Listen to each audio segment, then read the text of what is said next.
Welcome back to Hard4Games, everybody. I'm Tony, and today we are covering an unreleased Nintendo DS game. Big thanks to MORetro for sending this over, as well as a debug build of the Lego Movie on 3DS, both of which we have dumped and preserved. So what exactly do we have today? It's EA Create Snap, developed by a small team at Barking Lizard Technologies. And technically speaking, it's not just a DS game, but actually a Nintendo DSi game, because it makes use of the cameras that Nintendo implemented into the revised hardware. This software was to function as a sort of miniature handheld photography suite, but alas, it was not meant to be. Now, I believe, based on the name, that EA was attempting to create a series of games under the Create moniker. They released Create in 2010, and it was a sandbox reaction-style game, meaning you'd create scenes and environments for objects to chain reaction with one another. The trailer looked interesting, even promising, but the reviews were mostly negative, scoring 5s and 6s out of 10s across a variety of platforms. That said, I'm not sure how the game actually sold. My guess is probably not that well. As mentioned, that title was released in late 2010, meaning it was likely being developed a year or two prior. This game has a copyright on the title screen of 2009.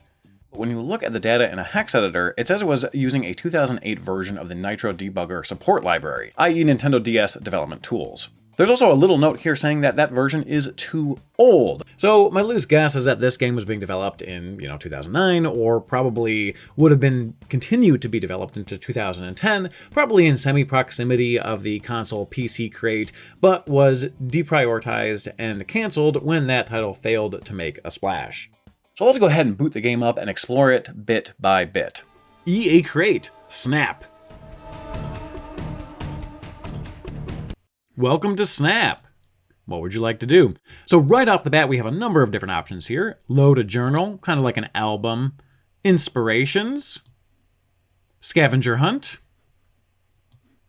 Personalize your Snap.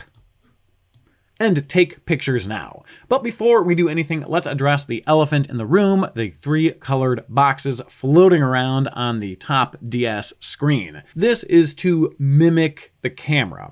The owner has a theory that maybe the developer was working on this before they had a DSi development kit and didn't have a camera, or maybe the camera function just wasn't implemented yet.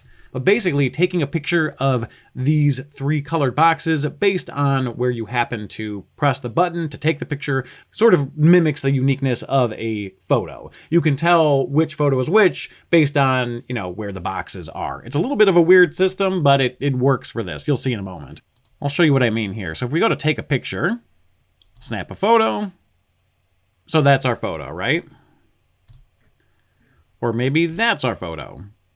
Essentially, we can have all of these unique pseudo photos that are sort of placeholder. But before we get too much into this, let's jump back out. I want to showcase the options first. Show lighting hints, show all hints, show no hints. You'll notice that there's a lot of little tidbits and, again, hints as to how to properly take a photo as we go through the different menus. So we're just going to turn them all on so you can see them. Okay, let's go back to taking a photo. Snap a photo. Let's go ahead and save it. We're just going to pick a random name. It's saving. Now, on actual hardware, it does not save. I need to open up the cartridge, but I think maybe perhaps it's missing the hardware to actually properly save. I'm not exactly sure. Also, it did not save, it just froze in a previous version of this emulator. I'm using Melon DS 1.0, but the previous version, like 0.9 or something like that, just froze up when I tried to save it. We have some options here to edit, rename, move, Wii Connect. It can connect to Wii Paint, which is pretty cool. Don't take a picture into the sun. Save photo? Yes. It takes a long time to save the photo. It's kind of strange. Let's see what we have for editing options here. Last time I tried to do this, it froze. So we'll see what becomes of this. Yeah, I'm not sure why it's just giving me a dark screen now. Oh, here we go. Here we go. Okay. Now we don't really have a photo here, right? So it's just sort of like a basic paint program. This is where it froze for me last time. Here we go, yeah, it froze. It froze again for me. Oh, no, it's back alive. Oh, it's back alive. Okay, all right. But it's still just doing the same thing. So what is this then? What do these different options do? Is it freezing, or does it just take forever to load? Is it just really, really unoptimized? I don't know. Inspirations. Time to explore the world of photography.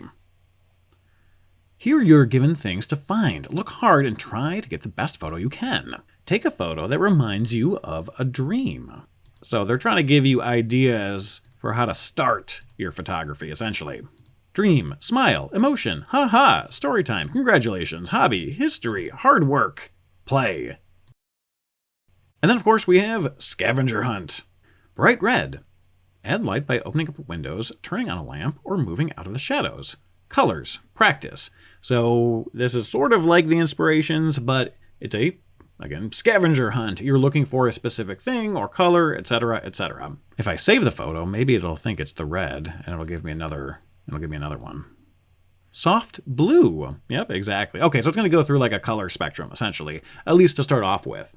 It doesn't check to see if what I took a photo of was bright red. It just trusts me, which is nice. So yeah, that is EA Snap, or at least what we have of it from this sort of a 2009 era. I imagine it would have been more fleshed out, more developed, more coherent if it had the opportunity to actually grow and mature. Thank you everybody for watching, and of course big thank you to today's sponsor, NYXI Nintendo Switch controllers. They're a great quality alternative because frankly, every single first-party Joy-Con I've ever purchased, I've lost to drift, and they no longer work and are absolutely unusable, but not these ones. These are pretty damn good quality. So if you are interested, click the link in the description and you will receive a discount for doing so. Otherwise, if you're interested in experimenting with this unreleased software, it will be released by the owner via Codebound. Link also in the description below. And of course, don't forget to subscribe, join us on Patreon, or do whatever you'd like to do to support the show. We really appreciate it. Hope to see you all back for the next one. Take care.